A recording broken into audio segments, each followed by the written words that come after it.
अस्सलाम वालेकुम रहमतुल्लाहि वबरकातुहू। नाउ बच्चों, हमारा जो सबक नंबर 3 है बायोलॉजिकल क्लासिफिकेशन वो चालू है।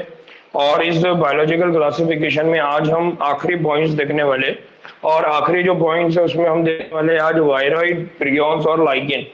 अभी तक हमने क्या देखा? अभी तक हमने ये देखा कि जो आर एच विटेकर थे उन्होंने क्या किया, जितने भी जानदार है उनको 5 किंगडम में डिवाइड किया।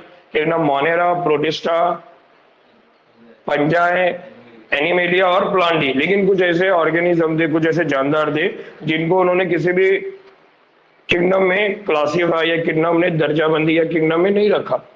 और वो कौन कौन थे? तो उनमें सबसे पहला हमने पढ़ा वायरस, दूसरा कौन है वायरॉइड, तीसरा कौन है प्रियॉन्स। ठीक है, इनको उन्होंने किसी भी ग्रुप में नहीं रखा था। तो अब हम उन्हीं ग्रुप की बात करें तो कल हमने वायरस की बात की। तो वायरस के मामले में हमने कहा कि जो वायरस होते हैं वो प्रोटीन और न्यूक्लिक एसिड मटेरियल से बने होते हैं। तो हमने कहा कि न्यूक्लिक एसिड मटेरियल कौन होता है? डीएनए, आरएनए उनके पास मौजूद होता है। ठीक है, ये कल हमारी बात हुई थी। आज उसी तरह का एक कंसेप्ट हम पढ़ रहे हैं जिसको बोला जाता है वायरॉइड्स। क्या बोला जाता है? वायरॉइड्स। क्या बोला जाता है? वायरॉइड्स। नाउ यह हुआ था 1971 में, 1971 में साइंटिस्ट है, उनका नाम है टीओ डाइनर। टीओ डाइनर, इन्होंने क्या किया, एक वबाई एजेंट की दरियाफ्त की है। वबाई एजेंट किसको बोलते हैं? वबाई एजेंट हम कहते हैं जो बीमारियां फैलाता है। वबाई एजेंट की बात किए थे जो क्या करता है?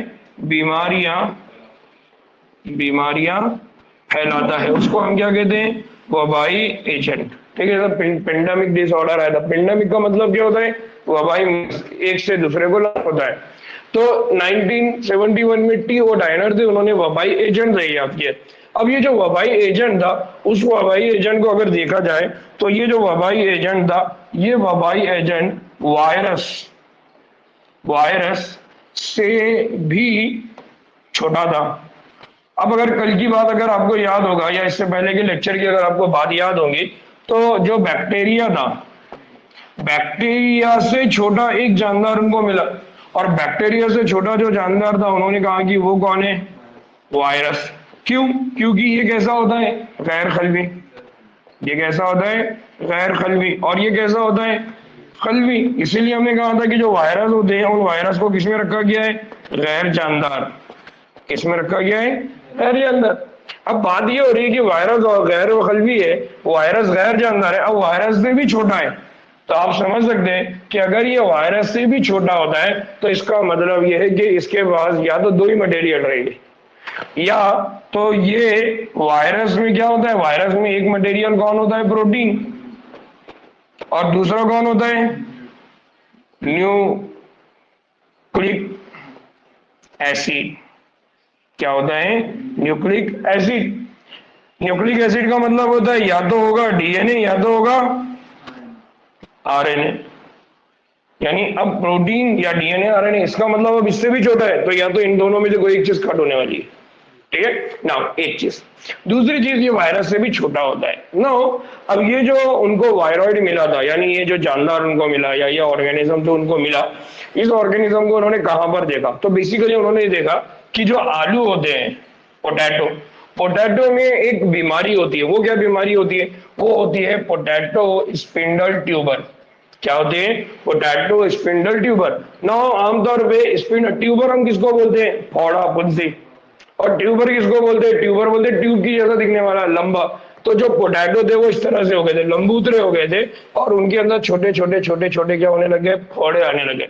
आमतौर पे हम मार्केट में गए तो आलू जैसा मिला ले लेते, हमको आलू से मतलब रहता है, और आलू हमारे लिए कैसा भी रहो आलू है, क्योंकि हम कभी उसके ऊपर साइंटिफिकली सोचते नहीं, उठाते मार्केट से ला लेते। तो इन्होंने ऐसा नहीं किया, इन्होंने देखा कि यार उसमें कुछ तो भी शक्ल के अंदर क्या है? तब्दीली है। तो ये शक्ल में तब्दीली क्यों आई? तो उनको समझ में आया कि असल में ये आलू की जो शक्ल में तब्दीली है, ये असल में आलू के अंदर एक बीमारी है। और उस बीमारी को उन्होंने क्या नाम दिया? Potato spindle tuber. ठीक है, अब ये पोटैटो स्पिंडल ट्यूबर बीमारी का जब उन्होंने दरियाफ्त किया, तो दरियाफ्त करने के बाद ये मालूम पड़ा कि ये जो बीमारी हो रही है वायरस से छोटे ऑर्गेनिज्म से हो रही है। ऑलरेडी बैक्टीरिया से छोटा वायरस है, अब वायरस से छोटा कौन हो गया? एक और ऑर्गेनिज्म आ गया। अब उन्होंने ये देखा कि ये जो छोटा वायरस से छोटा जानदार है जिसकी वजह से ये बीमारी हो रही है, ये एक आजाद आरएनए साल्मा है। कौन है ये एक आजाद आरएनए साल्मा? तो इसीलिए उन्होंने उसका नाम क्या रख दिया? उन्होंने उसका नाम रख दिया वायरॉइड। क्या नाम रख दिया उन्होंने? वायरॉइड। वायरॉइड का मतलब क्या होता है? वायरॉइड का मतलब होता है वायरस लाइक। वायरस लाइक, या जिसको हम कहेंगे वायरस नुमा। वायरस नुमा मतलब वायरस के जैसे दिखने वाला, लेकिन वो वायरस नहीं है। क्यों वायरस के जैसा? वायरस के जैसा इसलिए बोला जा रहा है क्योंकि उसके पास जो जेनेटिक मटेरियल है वो कौन है? आरएनए, यानी न्यूक्लिक एसिड उसके पास है। तो इसीलिए ये आजाद साल्मा होता है, और इनमें दीगर वायरसेस की तरह प्रोटीन का खिलाफ नहीं होता, यानी उनके पास प्रोटीन का खिलाफ नहीं होता, उनमें सिर्फ क्या मौजूद होता है, इसलिए इनका साइज वायरस से भी क्या हो गया? छोटा। तो ये बीमारी की वजह है। लिहाजा आगे चल के इनको नाम क्या दिया गया? वायरॉइड, या क्या बोला गया? वायरस नुमा। तो बुनियादी तौर पे याद रखना है कि यहाँ पर जो जानदार की हम बात कर रहे हैं, आमतौर पे हम ये बोलेंगे कि ये गैर जानदार है। ये कौन है? गैर जानदार है। लेकिन हम बार बार जानदार लफ्ज इसलिए इस्तेमाल कर रहे हैं क्योंकि हम जानदारों की बात कर रहे हैं, हम गैर जानदारों की बात नहीं कर रहे हैं। हम पत्थर मिट्टी इसकी बात नहीं कर रहे हैं, हम ऐसों की बात कर रहे हैं, या ऐसे ऑर्गेनिज्म की बात कर रहे हैं जिनको हम जिंदा बोलते हैं। लेकिन वायरॉइड जो है ये किसी के जिस्म में जाने के बाद जिंदा होता है। जब तक ये बाहर रहेगा तब तक क्या है? गैर जानदार। जैसे वायरस की केस में हमने पढ़ा कि वायरस ये क्या होते हैं? तुफैलिए, पैरासाइट होते हैं। जब ये किसी दूसरे जानदार के जिस्म में जाते हैं तभी जाकर वो क्या करेंगे? अपने नंबर में क्या करेंगे? इजाफा। अगर वो किसी के जिस्म में नहीं जाते तो उनके नंबर में इजाफा। इसलिए हम बोलते हैं कि वो गैर जानदार है। कब तक? जब तक वो जिस्म के बाहर है। तो वैसे ही ये वायरॉइड आरएनए जब तक ये बाहर है, ये क्या है? गैर जानदार। ना वायरॉइड के जो आरएनए होते हैं उनका मॉलिक्यूलर वेट, यानी उनका जो सालमी वजन होता है वो और भी क्या हो जाएगा? कम। नॉर्मल बात है, अगर आपके पास कोई सामान है, उस सामान के अंदर शक्कर, पत्ती और दूसरे फल अगर है तो उसका वजन ज्यादा रहेगा। आपने शक्कर निकाल दिया तो वजन, पत्ती निकाल दिया तो वजन और कम हो जाएगा। तो इस तरह से प्रोटीन निकाल दिया तो वजन और क्या हो गया? कम। इसका मतलब है मॉलिक्यूलर वेट इनका क्या हो गया? और कम हो गया। तो बेसिक कंसेप्ट याद रखना है कि जो वायरॉइड्स होते हैं, वायरॉइड असल में किससे बने होते हैं? आरएनए से। वायरॉइड किससे बने होते हैं? आरएनए से। इसलिए इनको बोला जाता है आरएनए की जैसी दिखने वाली साफ, या वायरस नुमा। याद रहेगा। तो ये होते हैं वायरॉइड। नाउ वायरॉइड के बाद दूसरा जो बीमारी फैलाने वाला एजेंट होता है उसको बोला जाता है प्रियॉन्स। क्या बोला जाता है इसको? प्रियॉन। जैसा वो वायरॉइड था तो उसके नाम से समझ में आ रहा था वायरस के जैसा, और वायरस की जैसी क्या खास बात थी उसमें?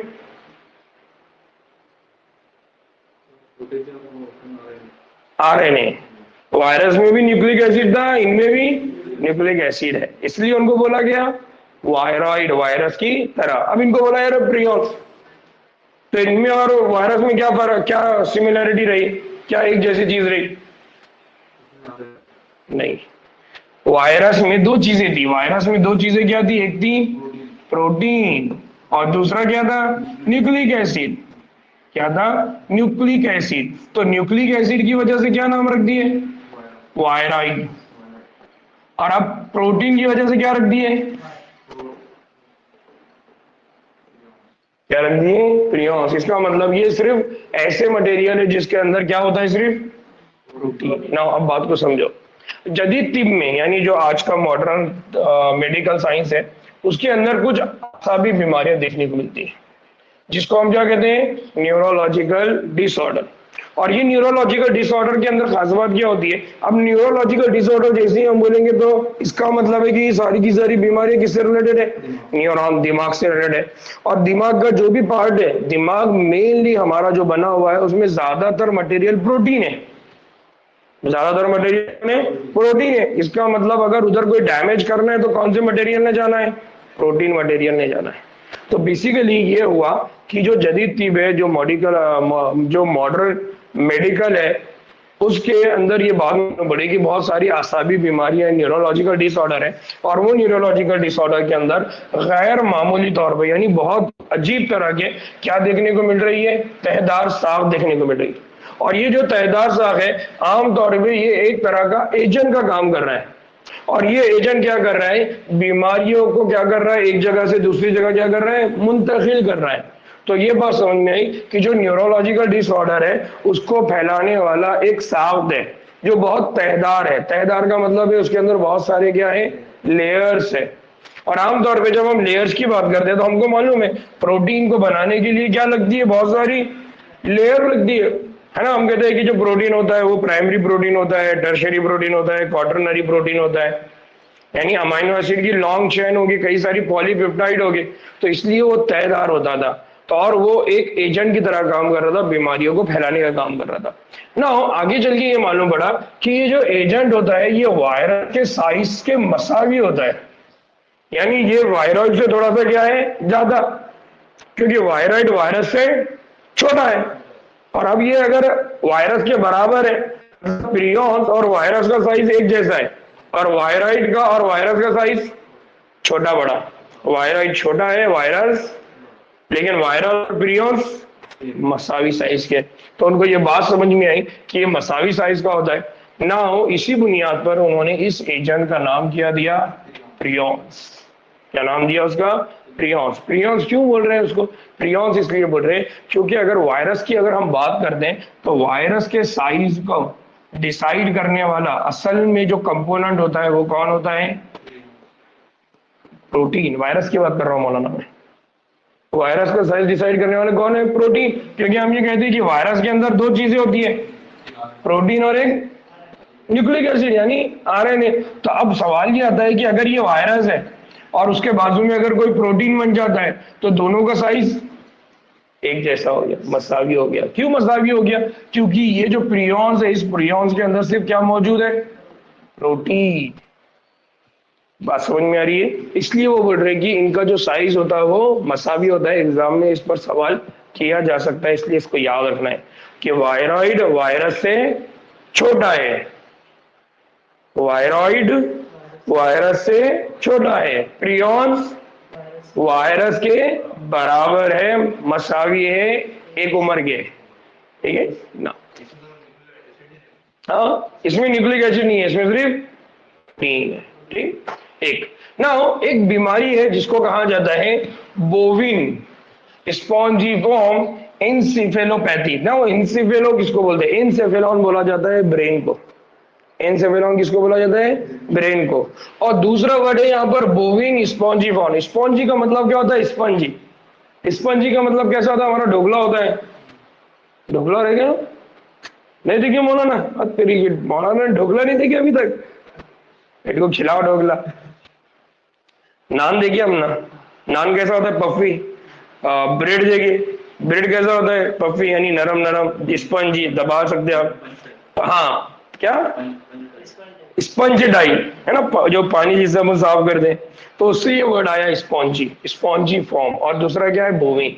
आमतौर पे होता ये है कि ये जो बीमारी है जिसको बोला जा रहा है बोवाइन स्पॉन्जी फॉर्म इंसेफेलोपैथी, जिसको BSE बोला जाता है। क्या बोला जाता है, BSE। ये बीमारी में होता क्या है कि यहाँ पर अगर आप डायग्राम देख रहे होगे तो आपको ये ब्रेन का साइज और ये ब्रेन के साइज में बहुत फर्क देखने को मिल रहा है। ये स्ट्रक्चर और ये स्ट्रक्चर में आपको क्या देखने को मिल रहा है, इसके अंदर बहुत सारे प्रोटीन टूट गए, नतीजे में बहुत सारा क्या आ गया, गैप आ गया। इसको अगर आपने यूं दबाया तो स्पंज के जैसा दब जाएगा। उसका नाम रखा उन्होंने स्पॉन्जीफॉर्म इंसेफेलोपैथी, जिसे आमतौर पे कहा जाता है मेड काउ बीमारी। क्या बोला जाता है इसको, मैड काउ। मैड काउ का मतलब क्या होता है, पागल गाय। मेडकाउ का मतलब क्या होता है, पागल गाय। तो यहाँ पर देखिए ये बीमारी जब आई थी तो उसके ऊपर ये न्यूज वीकली ने एक पूरा सा एक पेज लिखा था कि ये बीमारी एक्चुअली होता क्या है। तो ये ऐसी बीमारी है जो धीरे धीरे डेवलप होती है, स्लोली डेवलप होने वाली है। एक तरह की बीमारी थी जो पेंडेमिक की तरह थी, एपिडेमिक थी, एक से दूसरे को होने वाली थी। तो एपिडेमिक बीमारी थी, तो इसको बोला जाता है मेडकाउ डिजीज। तो याद रखना है यहाँ पर एक बीमारी है जिसका नाम क्या है, बोविन स्पॉन्जीफॉर्म इंसेफेलोपैथी। नाउ ये जो इंसेफेलोपैथी बीमारी है, तो इंसेफेलॉन जो लफ्ज इस्तेमाल होता है आमतौर पे उसका मतलब क्या होता है, दिमाग। तो ये जो बीमारी है, ये बीमारी किससे मुताल्लिक है, दिमाग से। और अगर किसी का दिमाग खराब हो जाए तो वो क्या हो जाएगा, पागल। पागल को इंग्लिश में क्या बोला जाता है? मैड। इसलिए यहाँ पर जो बीमारी थी उसका नाम क्या है? मेड काउ बीमारी या मेड काउ डिसीज। नाउ एक चीज, नाउ जानवरों में और इसके मुशाबा, जानवरों में इसके एक और मुशाबा एक बीमारी है जिसको बोला जाता है क्रूड्सफेल्ड जैकब डिजीज। क्या बोला जाता है इसको? CJD। क्या बोला जाता है? CJD, Creutzfeldt Jakob disease. ये क्रूजफेल्ड जैकब डिजीज जो होती है ये इंसानों में पाई जाने वाली बीमारी है, और ये इंसानों में पाई जाने वाली जो बीमारी है ये किसकी वजह से होती है? प्रियॉन्स। किसकी वजह से होती है? प्रियॉन्स। तो याद रखना है, एक बीमारी जो हमने पढ़ा मेडका ये जानवरों में होती है, और एक बीमारी हमने पढ़ा इंसानों में, वो कौन सी है? क्रूजफेल्ड जैकब डिजीज। और ये क्रूजफेल्ड जैकब डिजीज किसमें होती है? इंसानों में होती है। यानी इंसानों के अंदर भी दिमाग क्या हो जाता है? खराब, स्पंजी टाइम हो जाएगा, तो वो आदमी भी क्या हो जाएगा? पागल। ठीक है, तो इस तरह से याद रखना है। तो आमतौर पे ये जो बीमारियां होती है इस बीमारियों के लिए रिस्पॉन्सिबल एजेंट कौन है? प्रियॉन्स। और ये प्रियॉन्स आमतौर पे किस तरह के एजेंट है? प्रोटीन। किस तरह के एजेंट है? प्रोटीन। ऑनलाइन वालों को बात समझ में आई? जवाद, नाजिया, यूसुफ, आफिया,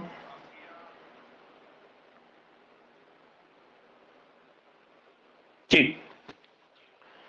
नाउ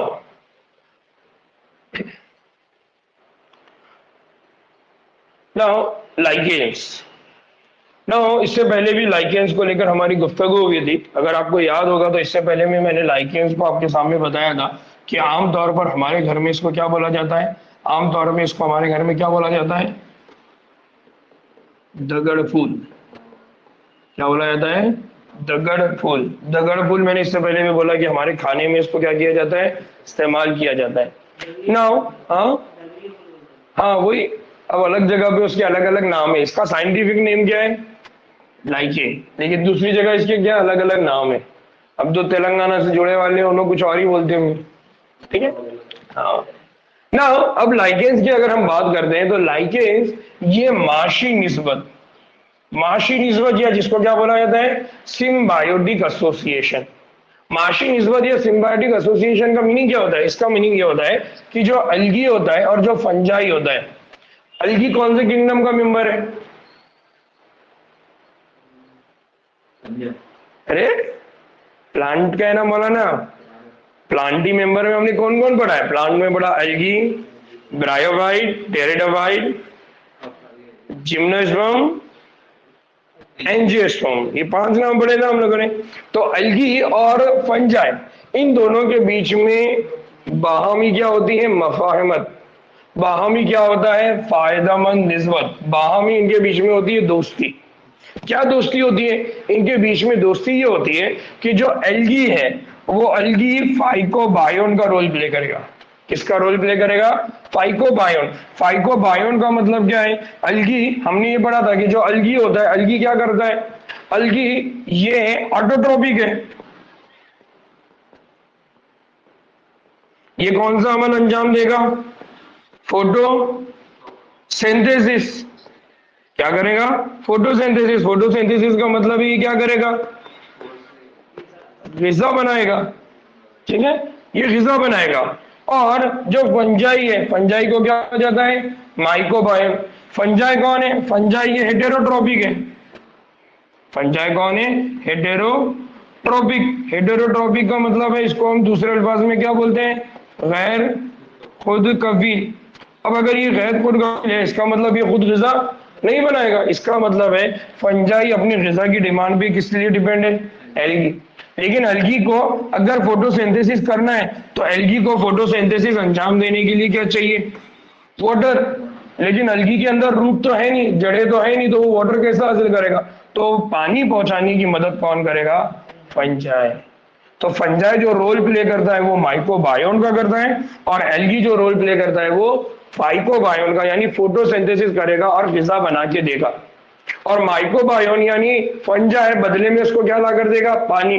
क्यों? क्योंकि हमने पढ़ा था कि फंजाई जो होते हैं ये धागेदार साख दे, और अगर ये धागेदार साख दे तो हमने बोला था हाइफी, माइसिलियम, याद आ रहा है? तो ये धागेदार ताकत है तो जमीन के अंदर जाएगी और जड़ों की जैसा काम करेगी।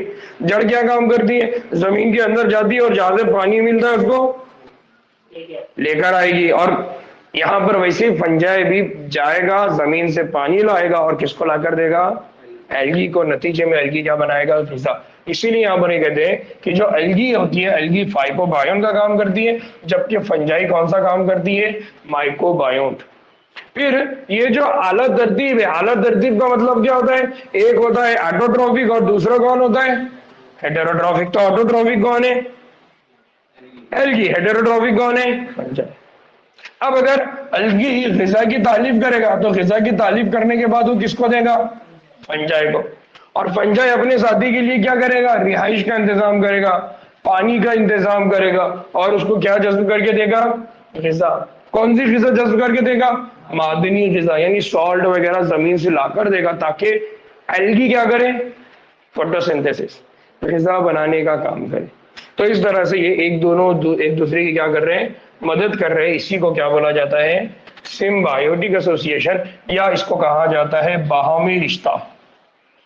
ठीक है ना। हो अगर किसी ने कुदरत में लाइकेन को अगर देखा है तो उसे ये गुमान भी नहीं होगा कि दरअसल ये दो मुख्तलिफ रसोइयों का मजमूआ, यानी अगर आप इसको देखेंगे तो आपको लगेगा नहीं कि ये दो अलग है, आपको लगेगा कि दोनों भी एक ही है। नाउ एक बहुत इंपॉर्टेंट चीज क्या, कि जो लाइकेन्स होती है, लाइकेन्स ये आलूदगी का बहुत उम्दा इशारा है। यानी वहां पर भी आलूदगी होती है, जहां पर भी इन्वायरमेंटल पोल्यूशन ज्यादा होता है वहां से गायब हो जाती है, सॉरी लाइकेन वहां से क्या हो जाती है, गायब। इसका मतलब लाइकेन का इस्तेमाल हम कहाँ कर सकते हैं, हम लाइकेन का इस्तेमाल करते हैं अगर हमको ये मालूम करना हो जो इन्वायरमेंट है उसमें पोल्यूशन कितना ज्यादा है। तो पोल्यूशन को समझने के लिए हम किसका इस्तेमाल कर सकते हैं, लाइकेन। इसलिए कहा जाता है कि जो लाइकेन्स होती है, lichen it is a pollution indicator. कौन है ये, पोल्यूशन इंडिकेटर, यानी आलूदगी की मिकदार बताने वाला। जहां पर ज्यादा आलूदगी होगी वहां पर लाइकेन नहीं रही, इसलिए लाइकेन आपको जो देखने को मिलती है आमतौर पे, लाइकेन ऐसी जगह पे देखने को मिलती है जो हिल स्टेशन है। आप हिल स्टेशन पे जैसे जाएंगे तो आपको हर पौधे के ऊपर लाइकेन दिखाई देगी। क्यों दिखाई देगी, क्योंकि वहां पर पोल्यूशन नहीं है। एक और एग्जांपल हम पढ़ेंगे जब हम 12वीं का सबक इवोल्यूशन पढ़ेंगे, वहां पर हम लाइकेन को पढ़ेंगे और वहां पर भी हम यही पढ़ेंगे कि लाइटिंग की वजह से हमको क्या देखने को मिलता है कि जो भी इन्वायरमेंट है, जो भी माहौल है, उसमें कितनी आलूदगी है। ठीक है ना। इसी तरह से ये आलूदा वक़्त, यानी जो आलूदा जगह होती है उसमें नमो नहीं पाते, यानी जहां पर भी आलूदगी होगी वहां पर ये नमो नहीं पाएगी, यानी वहां पर उनकी ग्रोथ नहीं होगी। ठीक, ऑनलाइन वालों को समझ आया, ऑनलाइन वालों को समझ में आया।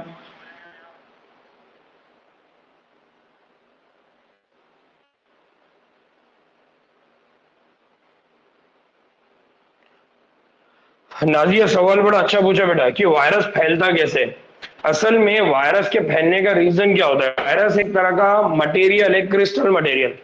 तो होता क्या है कि ये जो मटेरियल है ये एक शख्स से दूसरे शख्स के बॉडी में कैसा जाएगा। जैसा अभी कोरोना वायरस आया था तो हम कह रहे थे कि हमको एक दूसरे को मास्क लगाना पड़ रहा था। क्यों मास्क लगाना पड़ रहा था, कि हमारी नाक से या हमारे मुंह से जो थूक निकल रहा था उस थूक के अंदर वो वायरस, तो वायरस का मतलब कौन रह सकता था उसका, वायरस का मतलब ये है कि उसके अंदर सेल तो था नहीं, तो फिर कौन रहे, तो वो जो प्रोटीन और न्यूक्लिक एसिड है वो थूक के जरिए किसी दूसरे शख्स के बॉडी में क्या चलेंगे, शामिल हो जाएंगे। और किसी दूसरे शख्स के जिस्म में जैसी हो जाएंगे तो उस प्रोटीन को, आरएनए को ये मौका मिल जाएगा कि वो उस शख्स के जिस्म के अंदर जो सेल है, उस सेल के अंदर जितना भी मशीनरी है उसका, उसको क्या कर रहे हैं, ओवरटेक कर ले। यानी अब प्रोटीन बनाने का काम वायरस देखेगा, वो शख्स के बॉडी का सेल नहीं देखेगा। तो इस तरह से वायरस क्या करते हैं, उनके बॉडी के अंदर उस सेल के अंदर जाके अपने नंबर में क्या करते हैं, इजाफा। तो वायरस के पास कोई सेलुलर मशीनरी नहीं होती, फिर भी वो अपने नंबर में इजाफा करते हैं। कैसे करते हैं, तो बाय रेप्लिकेटिंग।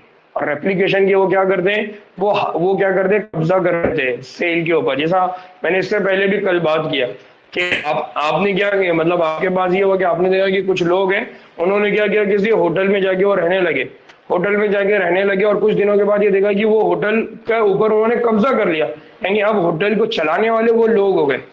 वो क्या कि वो होटल उनकी नहीं थी, लेकिन उन्होंने उस होटल के ऊपर कब्जा कर लिया, यानी अब उस होटल का जो भी सिस्टम है वो इस्तेमाल कर रहे हैं। वैसे वायरस क्या करता है, किसी भी शख्स के खलिए में जब वो दाखिल होता है तो वो वायरस उस शख्स के खलिए को अपना सिस्टम समझ के क्या करना शुरू करता है, इस्तेमाल करना शुरू करता है। नतीजे में वो क्या करता है, अपने जैसी कई सारे वायरस की क्या बनाता है, कॉपी बनाता है। फिर वो वायरस की कॉपी एक जगह से दूसरी जगह क्या होगी, एक शख्स से दूसरे शख्स में क्या होना शुरू होगी, फैलना शुरू होगी। इस तरह से वो बीमारी फैलती है।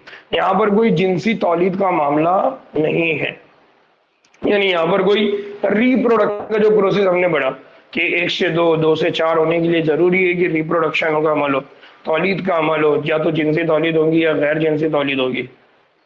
तो ऐसा वायरस में नहीं होता है जी। नाजिया को बात समझ आई?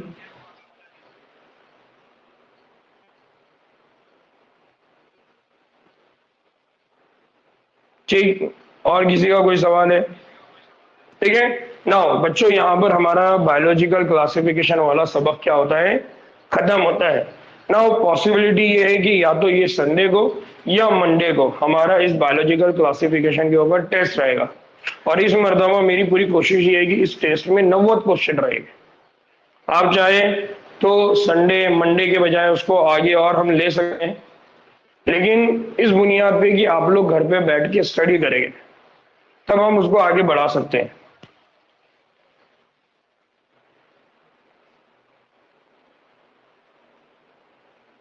जी फटाफट राय दो जल्दी से। टेस्ट कब लेना है, कल लेना है, परसों लेना है, मंडे को लेना है? हाफिज जी कब लेना है टेस्ट बायोलॉजिकल क्लासिफिकेशन पे? 5 किंगडम है, वायरस है, वायरॉइड है, प्रियॉन्स है, लाइकेन है, बस। मंडे को